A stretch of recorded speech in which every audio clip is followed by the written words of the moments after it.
some things popped up, some people popped up, and I started getting a little sensitive to the people that he would introduce me to and bring me around, because and there were people before even that moment. Like, there were people he went to school with. Some of them were like I knew were clearly gay. Some of them were clearly DL.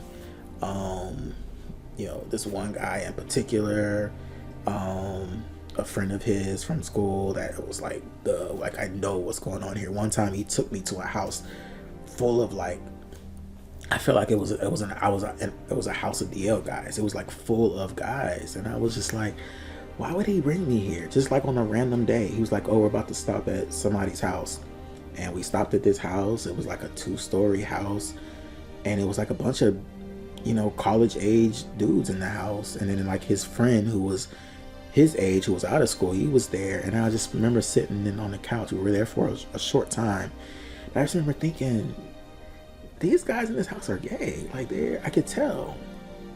Not gay like in a flamboyant way, but what I'm telling you is that I know, discreet DL dudes when I'm around them. Like, I know, and that was just an experience that I banked at the time, because I didn't have a full profile of Jared. I hadn't put a full one together, but I was just banking these things. There was like this one guy that was like a model. His name was Ashley. And Jared started bringing it around at some point, and this guy was totally gay. Like, and I was just go, why is he hanging around this guy all of a sudden? Like, spending so much time around this guy.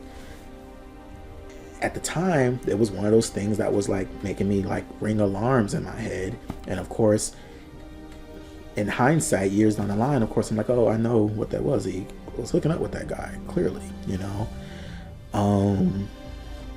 and some other people, that were suspect.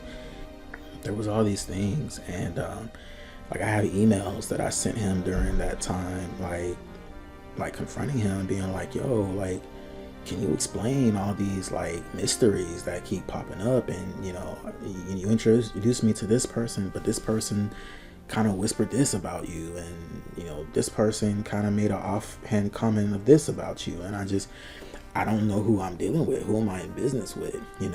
And every time I would come to him with that, he would try to reassure me. Sometimes I guess he would be offended, but there was a long track record of those things. And by the time the incident started happening in like late summer 2008, I just felt like I was like in too deep with my relationship with him and everything I had invested in him and what we were doing. You know what I mean? Like, I was trying to help him get his acting stuff going. I was doing demo reels for him. He was always sending me, test pictures of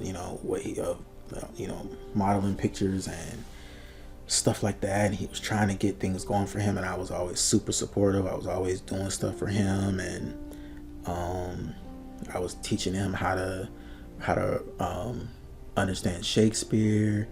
I'm sure I taught him a lot as an actor, and trying to push him a lot as an actor. Like, it's been interesting to watch his career from afar in the years that we haven't been in touch.